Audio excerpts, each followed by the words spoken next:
Man. Okay. Look, welcome. I'm happy that you're here.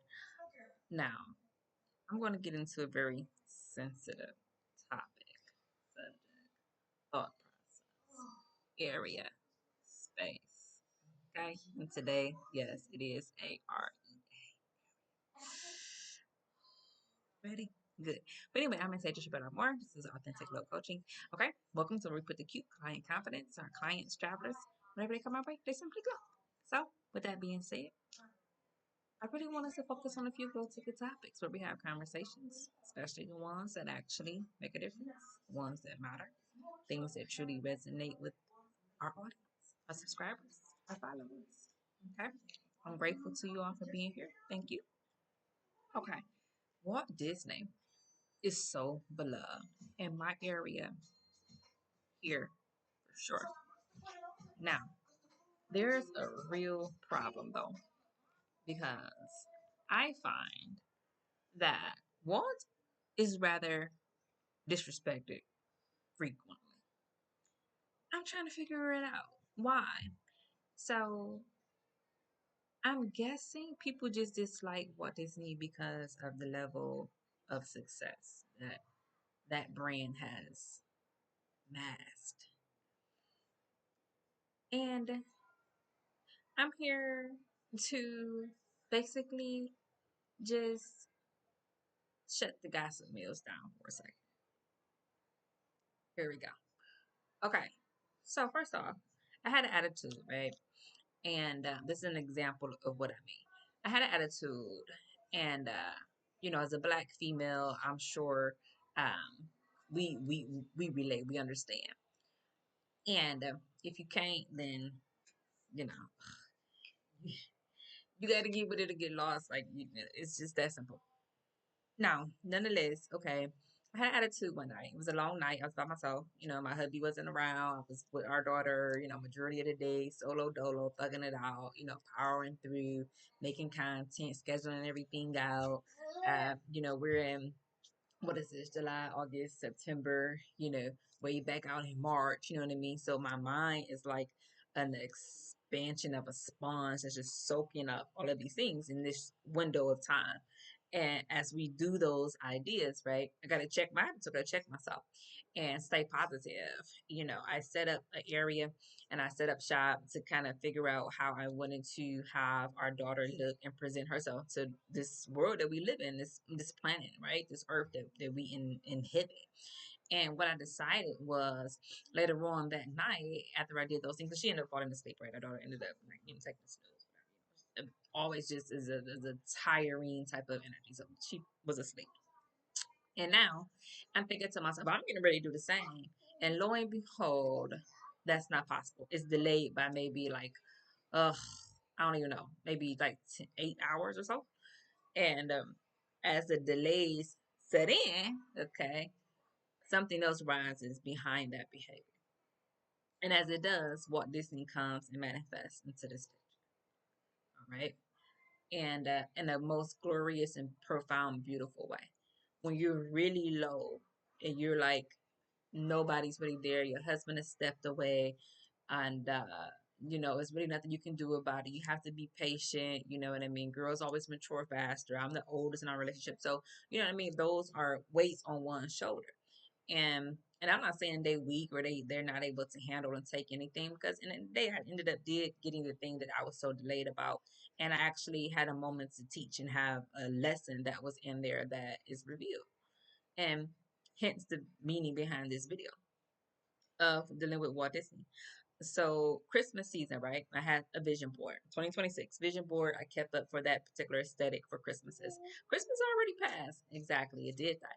In my mind, did it though? No. So I put on Christmas themed movies up until the day that I thought about not wanting to do the particular one for Walt Disney, which is Lady and the Tramp.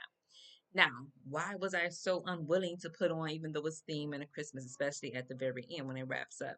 I'm a coward, number one, just off the rip. Nobody likes Disney, so I'm not too, right? You know what I mean? Everybody hates him down there dealing with the Florida and weather and the mayor, and everybody else just don't like him, right? Okay, cool. Now I'm jumping on the bandwagon. Negative people are too loud. So what's the point of putting on a show? Nobody is really gonna, give any kind of serene ambiance that I'm in need of anyway. So what's the point even keep going? Number three, okay. I'm tired. I've been here with my baby all day. My hubby is not coming around and helping relieve this stress, so I'm not putting nothing on. Number four, you sink down into these holes, and people make it so easy. You know what I mean? Relatives, the neighbors, everybody makes going into this damn hole extremely easy. I'm just gonna say it. That's exactly what their whole entire lives revolve around. Making your life miserable as opportunities for them is so easy to do. And it's like, wow, I know now you'll never have a seat at this table. You never can. You can only learn at this point. Then that's all you're really going to do. You can learn, pay for things ultimately that are uplifting your life, because it's really just about that at this point. Paying for the things that you have necessarily feeling as though it's going to sincerely lift you upward. And that's basically what you do at this point. You know what I mean? Like that's what you expect in something in return. And those ideas are really what those are manifestations as points and the way that we move forward and the way that we think, especially here in America. So why was I against this movie? And that's what the discussion revolves around, because I had all of these issues going on, and eventually I decided that I've read about Walt Disney so much. You know what I mean? I've been there, I've seen those ideas before my own eyes, my very two that I'm just so adamant about leaving with lashes everywhere and three or four hanging off and elasticians and here and you doing this and I'm typing like get off of my aesthetic and beauty. Like just let me be about it. As anybody else says, leave your hair alone, just don't mess with it to grow down your back. Cool. I don't mind heating advice. It's simplistic. It's a holistic, energetic force that helps you manifest the dreams and desires that you see. That's appropriate. Not what somebody else puts as tape to put one here and let me draw it. Like I'm so sick of that whole type of thirst bucket aesthetic. I really am. So, again, going outside is always going to lead towards more monetary issues. Like, I'm upset now, right? I'm in debt. I'm trying my best to get out of debt with my student loans and all of those things and feel like there's nothing that's really paying. I got to do so many opportunities. I guess it helps me speak. So, in a sense, I like YouTube for doing that.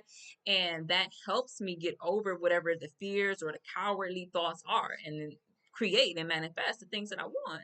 So by doing those energies, the frequencies are different. Okay, so we can feel the differences as well. I call it weird energy. Things that are like this is just so weird, But right before the things that we need are here, that's normally the feeling that I manifest. Okay, and it's just because you're like that's gonna be weird to have, but I'm gonna have it, but not with cowardly thoughts. You know what I mean? So that's the point behind putting on the things that I desire secretly, but was so afraid to consume.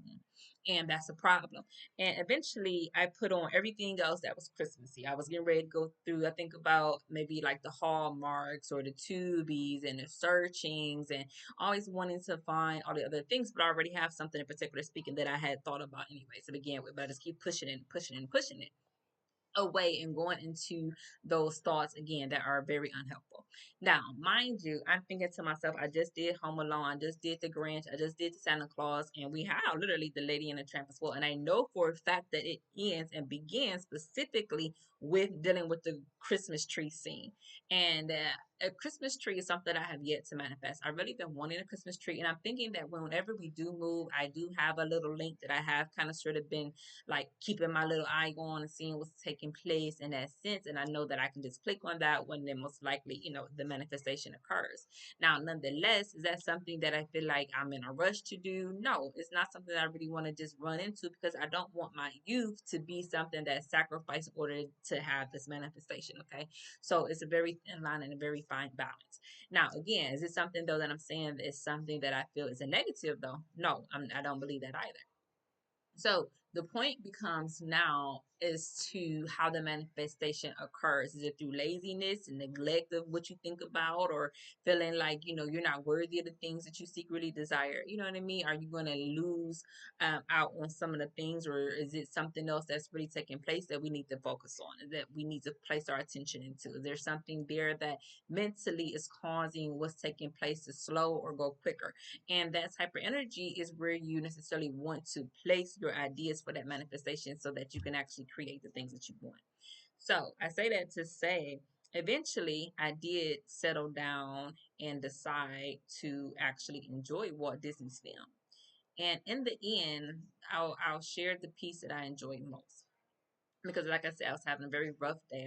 That was a very long day. And eventually I found myself not even smiling. I found myself, and I'm a smiler. Like, I love smiling. It's so fun. And when I noticed that I was no longer smiling, and the only reason why I did smile is because of the movie that Walt Disney created. Now you done entered into, you're one of the greatest men in history. So am I going to follow you, or am I going to follow the people who hate you? That was the question. And I decided to embrace the person who causes a smile, not the ones who enjoy seeing your pain and your downfall. They're different energies, and you can only notice them by choosing to pay attention. Now, I say that again to say that by choosing to obey the person that smiles, I ended up attracting the other thoughts and things that were necessary to accomplish whatever the goals may have been. So, again, that was a moment where the kind of sort of full throttle moment was manifested. And when I actually had this thought in mind for quite some time, it was always a carriage. And there's two different type of moments where I've seen carriages before. And this is totally a different energy. Again, now this one is like, just seems to me right in front of a house. Okay. Now, I'm not saying that it can be any house.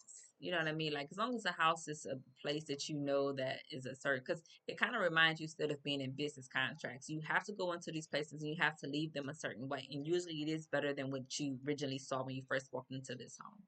That's just my own opinion. That's just what we believe in and stand by as a value. If you check our 5 core values, we have to believe in cuteness and to do so confidently. That means even your home, when you leave it, it needs to be better than how you found it, whether it's in a little bit cuter than how you originally saw it. You know what I mean? Like that counts, and that ultimately is going to be a very crucial distinction. Now, at the end of the day, that's just how those type of carriages and things like that reveal that is something that necessarily was taking place or not. Now, and when people say that that's how you do those things and you have chosen to listen, they obey that and they hear that, they heed that. Now, that's a personal choice. It's a decision between two envelopes, as they call it in Napoleon Hill. One is clearly marked rewards, one is clearly marked penalties. This is so crucial because it's a understanding, and better yet than that is belief. Okay. Now there's that. So I really just wanted to share that with you all. And if you watch the film, you're gonna know the carriages that I'm talking about. I think it's only one scene. The carriages is usually it's a the film is set, and I want to say like 1955 or something like that. So the carriages are really something at that time frame that makes sense, instead of being in 2020 where you see V6s or drop top convertibles, Corvettes, and coupes. You know what I mean? They're horse and buggy. And the carriage there that stood out is the horsies. The horsies were extremely angry and agitated because one of the dogs in there, his name is Trusty, is a very older, like gray, like a hound, like a, I want to say something similar to that effect, but he's trying to run down this like the buggy uh carriage, but whatever. At that point in time, because in it has Tramp, who was falsely accused, and in order to stop them from taking him, he has to cause a diversion, but he has to catch up to the carriage first. And in order to do that, he has to use his sense of smell, which everybody just always talked about himself because they knew in their minds that he wasn't able to smell. And then eventually what happened, COVID hit, nobody could smell, and the only people who could smell most likely were the virgins in COVID, who were able to necessarily save the day or help somebody that was in need of their help sincerely. And that was the point. And he ended up almost, basically, so to speak, risking his life. So that was a moment that really stood out most as to why Walt Disney's effect was as positive as it was, especially in a time frame. It's almost like paying it forward to a point where there really wasn't much going on that is positive. So, like, follow, and subscribe for more content. Thank you.